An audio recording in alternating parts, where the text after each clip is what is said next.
niro-road test namin yung yung bike na binili namin kahapon kay Kuya. Tinatry siya ng anak ko kung maganda. And you'll see. Pag nabihisan tong bike na to, gonna be beautiful. Oh, wow. Dahan-dahan, anak.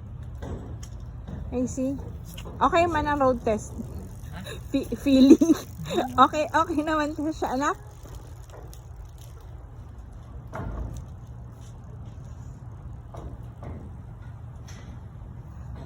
Meron naman kaming bike, kaso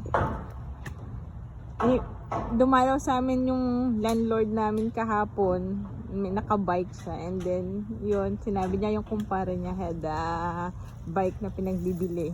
Yan, napasubo kami kahapon. Then we had a new bike.